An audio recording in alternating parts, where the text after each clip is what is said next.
자, 인벤터의 도면에 대해서 알아보겠습니다. 자, 인벤터의 도면은, 자, 어디 보자. 인벤터를 구매하신 분들 중에 보면은, 인벤터를 이제 영업을 할 때 이런 식으로 영업을 합니다. 오토캐드와의 호환성이 제일 좋다. 이런 식으로 영업을 하게 되는데, 틀린 말은 아닌데 그 사람들이 좀 빼먹은 말이 있죠.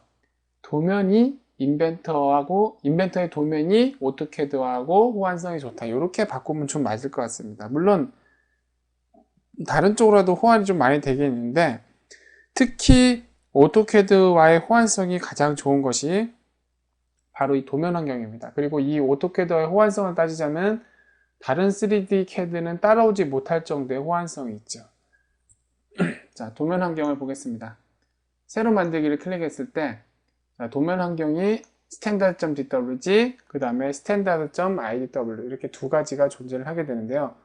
자, 끝에 있는 도면 템플릿 요거는 이제 우리가 도면 템플릿을 만들고 나서 여기다 등록시킨 게 도면 템플릿입니다. 그러니까 이건 결과물이라고 볼 수 있겠네요. 그래서 일단은 이 두 가지만 있다고 보시면 돼요. 자, standard.idw와 standard.dwg 두 가지가 존재하게 되는데 이 둘의 차이점이 뭐냐면은 둘 다 똑같습니다. 예, 둘 다 이제 작업 환경도 똑같고 사용 방법도 다 똑같은데 standard.dwg는 특이점이 확장자가 DWG죠. 이거를 오토캐드에서 바로 열어볼 수 있어요. 그 대신 열어볼 수 있지만 수정 불가, 읽기 전용으로만 열리는 특징이 있습니다. 그래서 일반적으로 스탠다드한 도면 환경으로 가시려면 standard.idw를 선택하셔서 작성을 누르셔야 됩니다.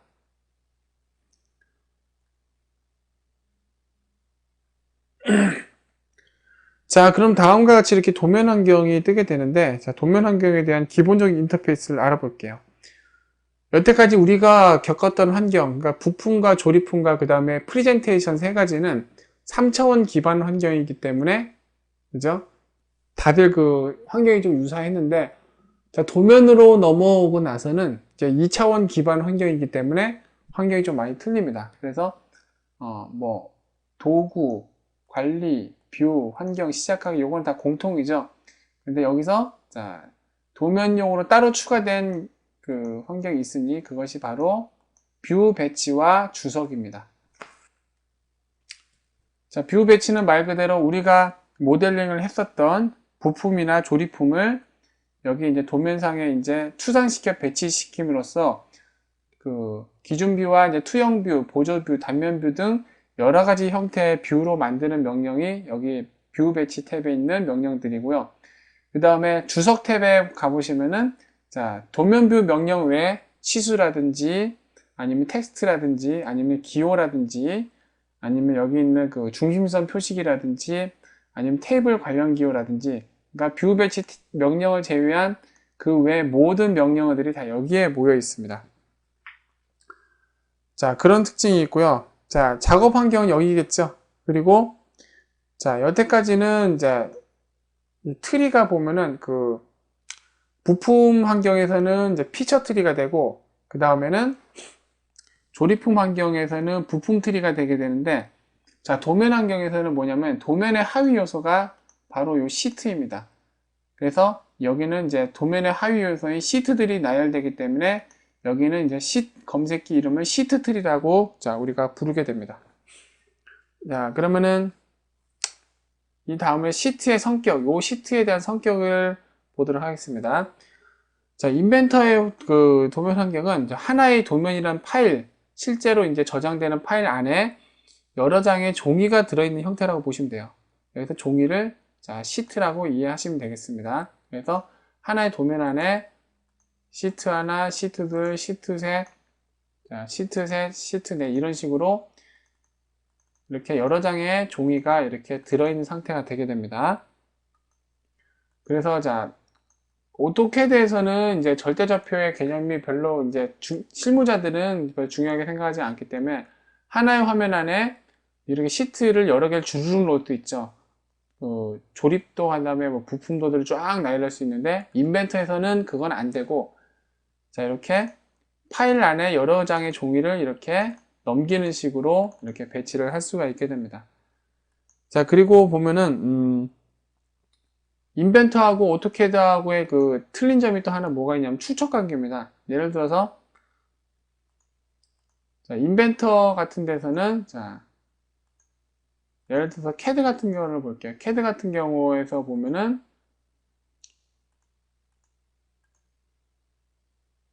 예를 들어 자, 축척이 자, 이런 도면뷰의 축척이 이러한 도면뷰의 축척이 여기 있는 여기 테두리 도면 틀보다 크면 어떻게 해요?